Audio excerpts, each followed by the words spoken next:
بسم اللہ الرحمن الرحیم اللہم صلی علی سیدنا محمد النبی الامی وعلی آلہ وصحبہ وسلم۔ قرآن پاک میں اللہ رب العزت نے ارشاد فرمایا، لا یستوی منکم من انفق من قبل الفتح وقاتل اولئک اعظم درجۃ من الذین انفقوا من بعد وقاتلوا وکلا وعد اللہ الحسنی واللہ بما تعملون خبیر۔ اس آیت کا مفہوم یہ ہے کہ اللہ رب العزت نے صحابہ کرام کے دو طبقے بیان فرمائے، ایک وہ جو فتح مکہ سے پہلے ایمان لائے، دوسرے وہ جو فتح مکہ کے بعد میں ایمان لائے۔ اور اللہ رب العزت نے یہ بھی واضح فرما دیا کہ درجات کے اعتبار سے فتح مکہ سے پہلے ایمان لانے والے افضل ہیں، بعد میں ایمان لانے والے ان سے کم ہیں افضلیت میں۔ لیکن اس کے بعد اللہ رب العزت نے فرمایا کہ تمام صحابہ کرام رضی اللہ عنہم اجمعین جنتی ہیں، فتح مکہ سے پہلے ایمان لانے والے بھی اور بعد میں ایمان لانے والے بھی۔ تفسیر قرطبی میں علامہ قرطبی رحمہ اللہ فرماتے ہیں کہ اس آیت سے مراد اس کی وضاحت میں فرماتے ہیں کہ متقدمین یعنی پہلے سبقت کرنے والے، پہلے ایمان لانے والے، اور بعد والے یعنی متاخرین، تمام صحابہ سے اللہ نے جنت کا وعدہ فرمایا ہے،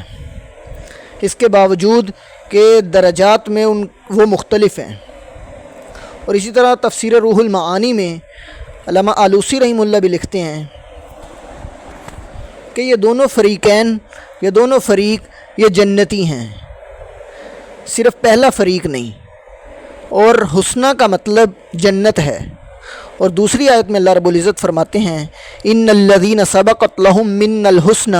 اولئک عنہا مبعدون، جس سے یہ واضح ہو جاتا ہے کہ جن لوگوں کے لیے حسنہ کا وعدہ ہو گیا، یہ بھی اعتراض کیا جا سکتا ہے کہ حسنہ سے جنت کیسے معنی لے لیا گیا، تو اللہ رب العزت نے ہی فرما دیا کہ جن کے لیے حسنہ کا وعدہ ہو گیا وہ جہنم سے کوسوں دور ہیں۔ تو علامہ ابن حزم رحمہ اللہ فرماتے ہیں اس بارے میں کہ تمام صحابہ کرام رضی اللہ عنہم اجمعین قطعی طور پر جنتی ہیں، کیونکہ اللہ تعالیٰ نے ان کے حق میں فرمایا کہ صحابہ کرام رضی اللہ عنہم اجمعین چاہے فتح مکہ سے پہلے اسلام لائے ہوں یا فتح مکہ کے بعد، سب بے شک اہل جنت ہیں اور ان میں سے کوئی بھی دوزخ میں داخل نہیں ہوگا۔ اس میں یہ بات بھی واضح رہے کہ جنت اللہ تعالیٰ کی رضامندی کا مقام ہے اور جہنم اس کی ناراضگی کی جگہ ہے،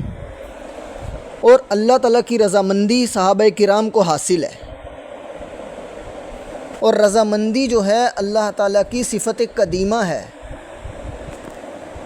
یہ اللہ رب العزت کی صفت حادثہ نہیں ہے۔ حادث وہ چیز ہوتی ہے جس کو بعد میں وجود دیا گیا ہو، جو بعد میں پیدا ہوئی، پہلے اس کا وجود نہیں تھا۔ قدیم وہ ہوتی ہے جو ازل سے جس کا وجود ہے، جو ازل سے موجود ہے، کوئی وقت اس پہ ایسا نہیں گزرتا کہ اس کا فقدان ہو، وہ نہ ہو۔ تو یہ اللہ رب العزت کی صفت قدیمہ ہے۔ اللہ رب العزت کی ذات بھی ہمیشہ سے ہے اور اس کی صفت بھی ہمیشہ سے ہے، جس سے یہ واضح ہوتا ہے، جس کا مطلب یہ ہے کہ اللہ رب العزت جس سے راضی ہو جاتا ہے وہ آئندہ کبھی اس پر ناراض نہیں ہوتا۔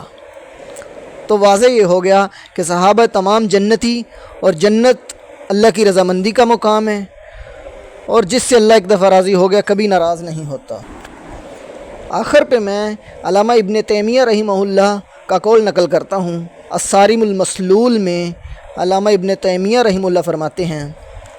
جس کو اردو میں نقل کرتا ہوں، مطلب یہ ہے کہ اللہ تعالیٰ کی رضامندی اس کی صفت قدیمہ ہے، فلہٰذا صحابہ کرام رضی اللہ عنہم اجمعین کے حق میں رضامندی دائمی ہے جو ہمیشہ سے قائم ہے، اور اللہ تعالیٰ کی ان کے حق میں دواماً یعنی ہمیشہ کے لیے رضامندی ثابت ہونے کی روح سے ان کا دائمی مقام جنت ہے۔ حاصل یہ ہے کہ جو شخص بھی کتاب اللہ کے ساتھ ایمان رکھتا ہے، اس کے لیے تمام صحابہ کرام رضی اللہ عنہم اجمعین کے حق میں اہل جنت ہونے کا یقین رکھنا لازم ہے، اور ان تمام حضرات سے ہر قسم کی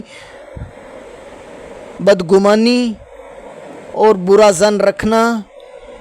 اور بدگمانی سے اجتناب کرنا ہر شخص کے لیے واجب ہے۔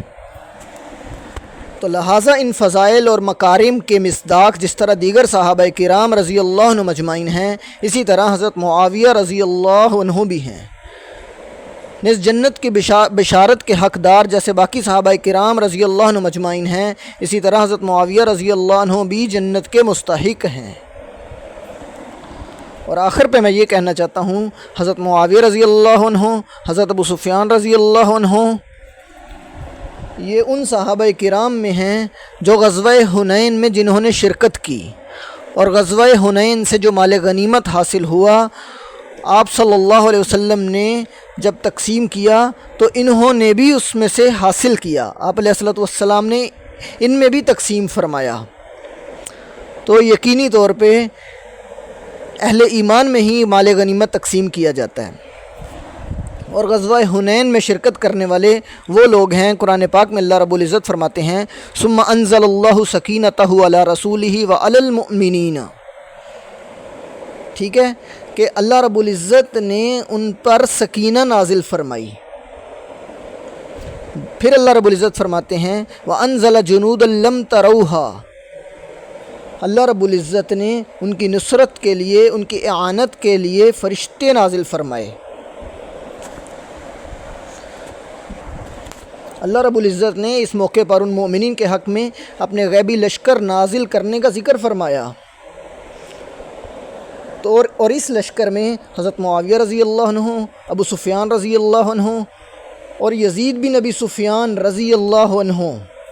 بھی شامل ہیں۔ یہ یزید بن ابی سفیان حضرت معاویہ رضی اللہ عنہ کے بھائی تھے، ابو سفیان رضی اللہ عنہ کے بیٹے تھے۔ اللہ رب العزت ہمیں تمام صحابہ کرام رضی اللہ عنہ مجمعین کی قدردانی کرنے کی توفیق عطا فرمائے، اور ان کے ایمان کی طرح اپنا ایمان بنانے کی کوشش کرنے کی توفیق عطا فرمائے۔ وآخر دعوانا ان الحمد للہ رب العالمین۔